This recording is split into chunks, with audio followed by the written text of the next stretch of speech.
राम दोस्तों, जय बाबा नीम करोली महाराज जी की जय। जय श्री राम, जय हनुमान जी की। तो दोस्तों, आज मैं आपको श्रीमद् वाल्मीकि रामायण का 18वां सर्ग बालकांड का है ये। इसका वर्णन करूँगा, इसे सुनाऊँगा, तो इसे सुने। सभी देवी देवता यहाँ पर विराजमान है। मैंने सबका आह्वान किया है। हनुमान बजरंग बली जी का भी आह्वान कर लिया है, वे भी विराजे हैं यहीं पर रामायण के पास में। तो दोस्तों, अब मैं इसका बालकांड का 18वां सर्ग सुनाता हूँ, तो इसे सुने और धर्म लाभ उठाए।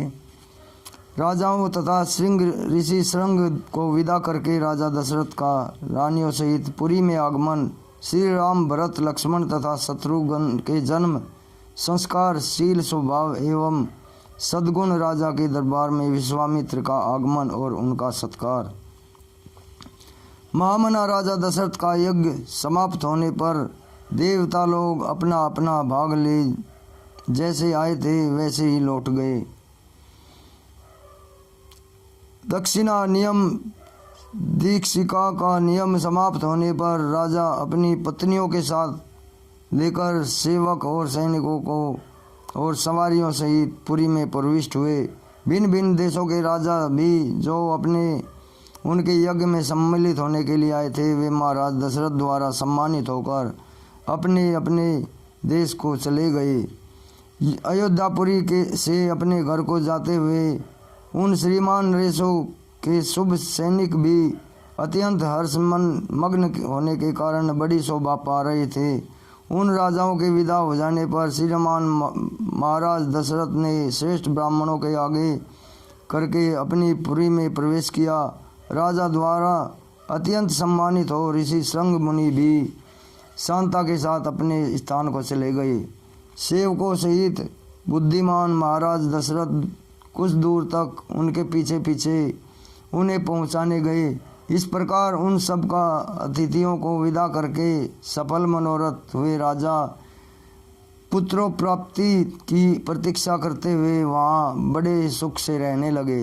यज्ञ समाप्ति के पश्चात जब 6 ऋतुएं बीत गई, तब 12वें मास में चैत्र के शुक्ल पक्ष की नवमी तथा तिथि को पुनर्वास नक्षत्र एवं कर्क लगन में कौशल्या देवी ने दिव्य लक्षणों से युक्त सर्वलोक वंदित जगदीश्वर श्री राम जी को जन्म दिया। उस समय सूर्य, मंगल, शनि, गुरु और शुक्र ये 5 ग्रह अपने अपने उच्च स्थान में विद्यमान थे तथा लग्न में चंद्रमा के साथ बृहस्पति विराजमान थे।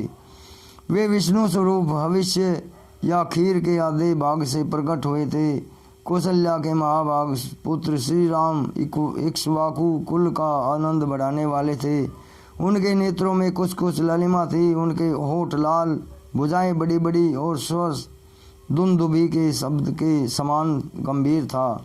उस अमित तेजस्वी पुत्र के से महारानी कौशल्या बड़ी शोभा पाती थी।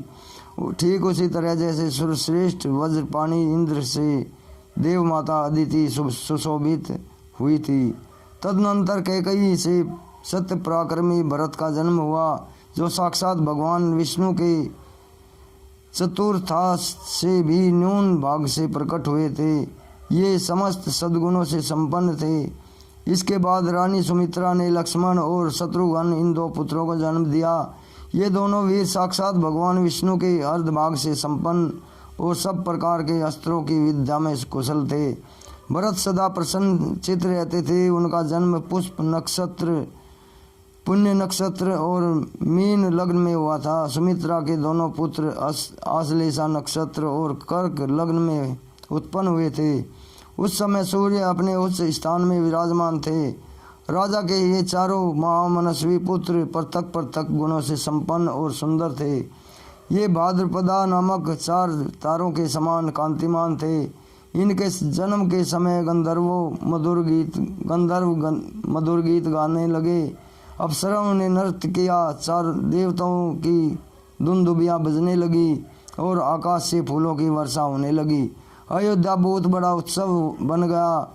मनुष्यों की भारी भीड़ एकत्र हो गई। गलियां और सड़कें लोगों से खचाखच भर गई।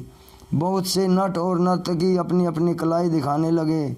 वहाँ सब और गाने बजाने तथा दूसरे लोगों के शब्द गूंज रहे थे। दीन दुखियों के लिए लुटाए गए सब प्रकार के रत्न वहाँ बिखरे पड़े थे। राजा दशरथ ने सूत, मगध और बंदीजनों को देने योग्य पुरस्कार दिए और ब्राह्मणों को भी धन एवं सहस्रों गायें प्रदान की। 11 दिन बीतने पर महाराज ने बालकों के नामकरण का संस्कार का उद्घाटन किया, उनका कार्यक्रम किया। उस समय महर्षि वशिष्ठ ने प्रसन्नता के साथ सबके नाम रखे। उन्होंने ज्येष्ठ पुत्र का नाम श्री राम रखा। श्री राम जी महात्मा परमात्मा थे। कैकेयी कुमार का नाम भरत तथा सुमित्रा के एक पुत्र का नाम लक्ष्मण और दूसरे का शत्रुघ्न निश्चित किया। राजा ने ब्राह्मणों, पुरवासियों तथा जनपदवासियों को भी भोजन कराया। ब्राह्मणों को बहुत से उज्ज्वल रत्न समूह दान दिए। महर्षि वशिष्ठ ने समय समय पर राजा से उन बालकों के जात कर्म आदि सभी संस्कार करवाए। उन सब में श्री रामचंद्र जी ज्येष्ठ होने के साथ ही अपने कुल की कीर्ति ध्वजा को फहराने वाली पताका के समान थे। अपने पिता की प्रसन्नता को बढ़ाने वाले थे। सभी भूतों के लिए वे स्वयंभू ब्रह्मा जी के समान विशेष प्रिय थे। राजा के सभी पुत्र वेदों के विद्वान और शूरवीर थे। सबके सब लोक हितकारी कार्यों में संलग्न रहते थे। सभी ज्ञानवान और समस्त सद्गुणों से संपन्न थे। उनमें से सभी सत्य पराक्रमी श्री रामचंद्र जी सबसे अधिक तेजस्वी और सब लोगों को विशेष प्रिय थे। वे निष्कलंक चंद्रमा के समान शोभा पाते थे। उन्होंने हाथी के कंधे और घोड़े की सवारी, घोड़े की पीठ पर बैठने तथा रथ हाँकने की कला में भी सम्मान पूर्वक स्थान प्राप्त किया था। वे सदा धनुर्वेद का अभ्यास करते और पिताजी की सेवा में लगे रहते थे। लक्ष्मी की वृद्धि करने वाले लक्ष्मण बाल्यावस्था से ही श्री रामचंद्र जी के प्रति अत्यंत अनुराग रखते थे। वे अपने बड़े भाई लोकाभिराम श्री राम का सदा ही प्रिय करते थे और शरीर से भी उनकी सेवा में जुटे रहते थे।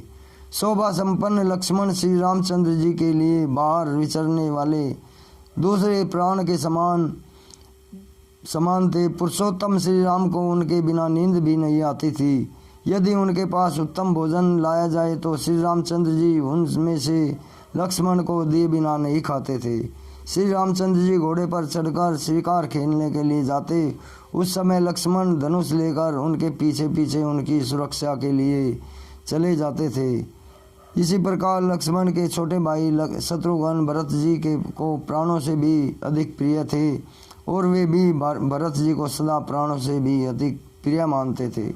इन 4 महान भाग्यशाली प्रिय पुत्रों के से राजा दशरथ को बड़ी प्रसन्नता प्राप्त होती थी।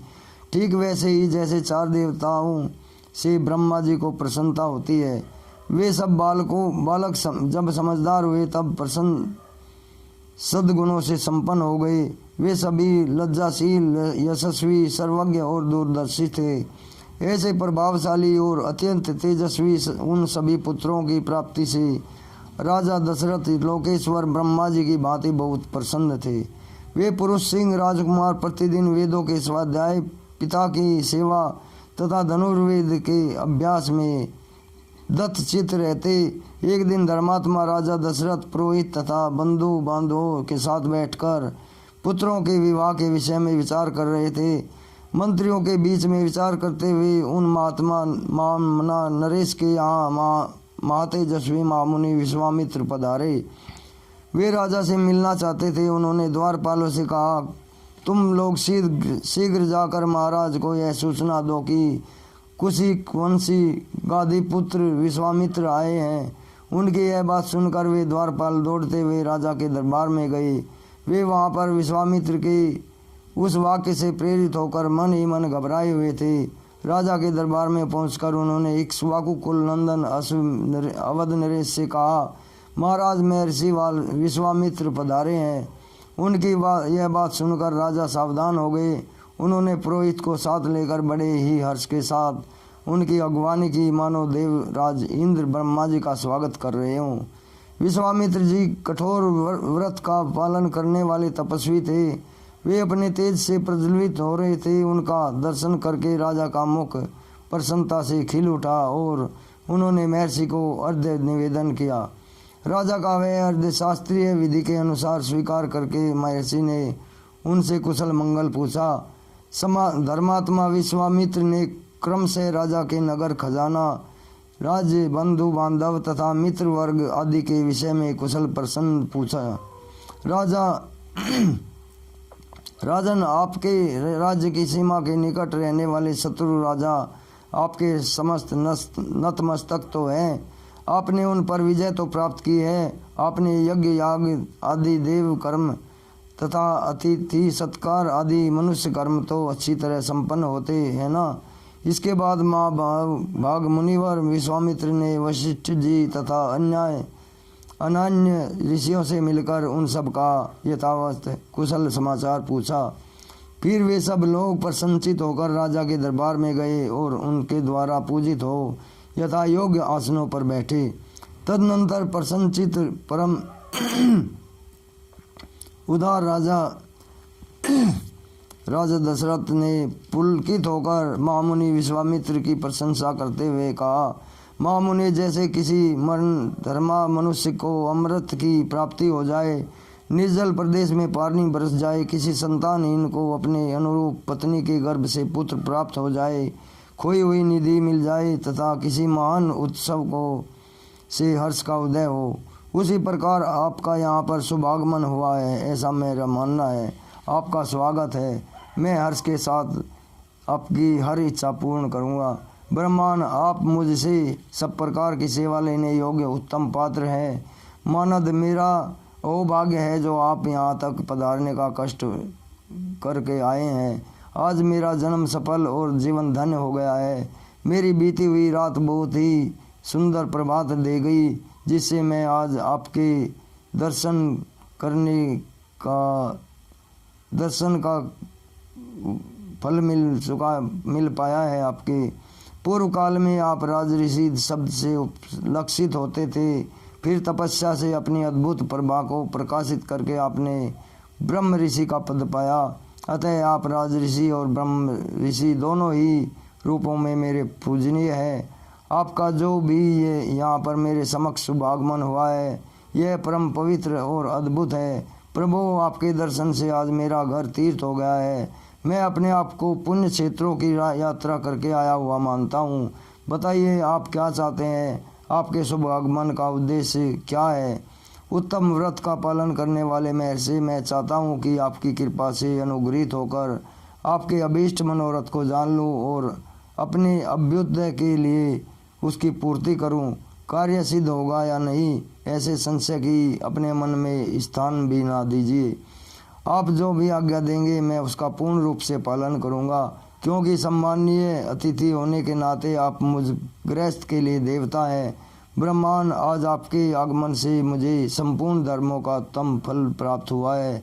यह मेरे महान अभ्युदय का अवसर आया है। मनस्वी नरेश यह कहते हुए विनय युक्त वचन जो हृदय और कानों को सुख देने वाले थे, सुनकर विख्यात गुण और यशस वाले समदम आदि सद्गुणों से संपन्न महर्षि विश्वामित्र बहुत प्रसन्न हुए। इस प्रकार से मध्य वाल्मीकि रामायण का बालकांड का 18वां सर्ग पूरा हुआ। तो दोस्तों, ये श्रीमद् वाल्मीकि रामायण का बालकांड का 18वां सर्ग पूरा हुआ। इसे सुने और आगे भी शेयर करें दोस्तों, क्योंकि ये भगवान की भगवत वाणी है। श्री राम जी की उनका चरित्र है, इसमें उनकी पूरी रामायण है। ये मैं आपको जब तक भगवान राम जी और हनुमान जी और बाबा नीम करोली जी चाहेंगे तब तक आपको ये सुनाता रहूँगा। तो अभी आगे लेता हूँ दोस्तों। जय श्री राम, जय हनुमान बजरंगबली की, जय बाबा नीम करोली महाराज जी।